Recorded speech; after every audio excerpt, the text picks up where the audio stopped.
All right. In this problem, we have the integral of dx over the square root of 4 plus x squared.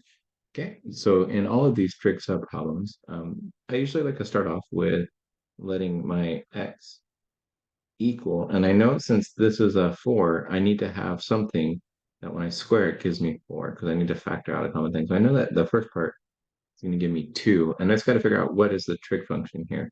So instead of memorizing a bunch of forms and formulas, I rather kind of start from scratch and figure out how to get there. So this is the mental calculation I do on each of these. So I start off with the Pythagorean identity for trig functions. Cosine squared plus sine squared equals 1. Okay, and then I look at my substitution, x equals 2 something. So if I plug in something and I'm going to square it, I'm going to get a factor of 1 plus something, some trig function squared. Okay. Looking at this form, since this is a sum, it's a positive and a positive, I know that the result should be something of the form, well, I'm not going to have a sine or a cosine substitution. And so the next go-to is to divide everything through by cosine. And if I do that, I get 1 plus tangent squared theta is equal to 1 over cosine squared, which is going to be equal to secant squared theta. So I see here I'm going to have 1 plus tangent squared. That looks like what my integrand would be when I factor out that 2, or the 4, really. And so that tells me then that the substitution I need to make is going to be the tangent. So x equals 2 tangent theta. And if that's not the right substitution, and that happens sometimes, you'll find out as you go through the problem, you're going to get to a point where it doesn't factor and gets simpler. So after substituting in, if you get to a point where your substitution is not making the integrand simpler, that's an indication that you probably have the wrong trig set. Okay. All right. So let's calculate the derivative. So the derivative of x is going to give me 2 secant squared theta d theta. The 2 coming from here. The derivative of tangent is secant squared. Okay. All right. So let's go ahead and plug in all of this information into the function here and see if we've made the right choice. Okay, so dx is going to be 2 secant squared theta d theta. And we have dividing by, we have 4 plus, I'm plugging in 2 tangent theta into the x. So I get 2 tangent theta squared. And I already have my d theta. So plugging that in, I get 2 secant squared theta d theta on top. Squaring this, I'm going to get the square root of 4 plus 4 tangent squared theta. This is looking promising. So here's the part where I knew that's what I was referring to up here with the factoring out of the common form.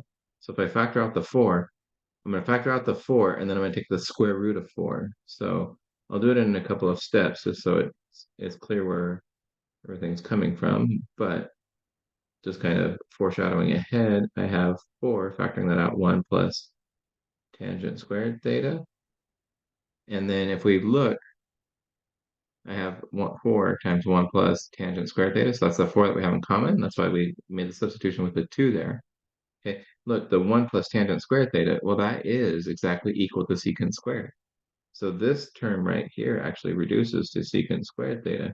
And that's really good news because that means I have 4 times secant squared theta. Both of those are perfect squares.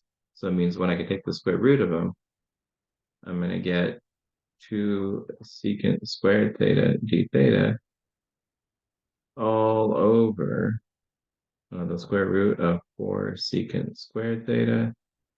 Canceling those out, you get the integral of 2 secant squared theta d theta over 2 secant theta, taking the square roots.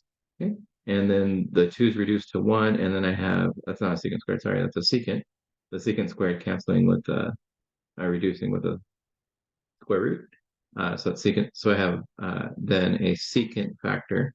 I have secant squared, so I can cancel out the square there. So then this is just the integral of secant theta d theta. Okay. Secant theta is really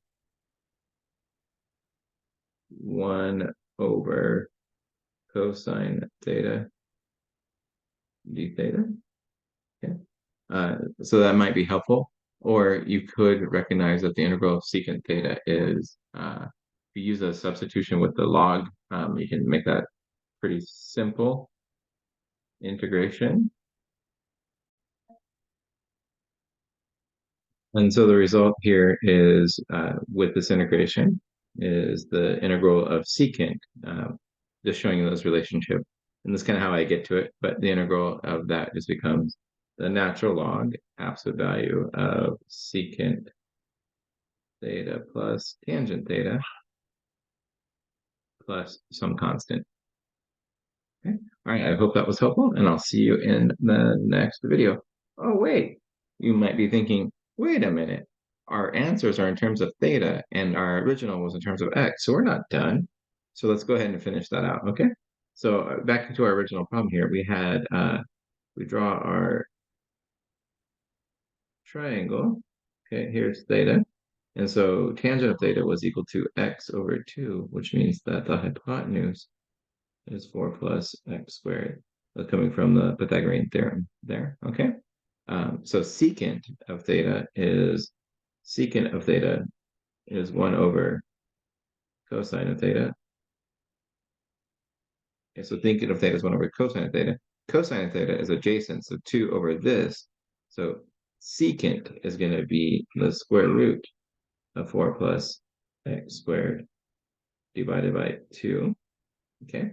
And tangent is just going to be x over 2. So this final result then is the natural log, the absolute value. Secant was this, square root of 4 plus x squared over 2 plus tangent is x over 2 plus a constant.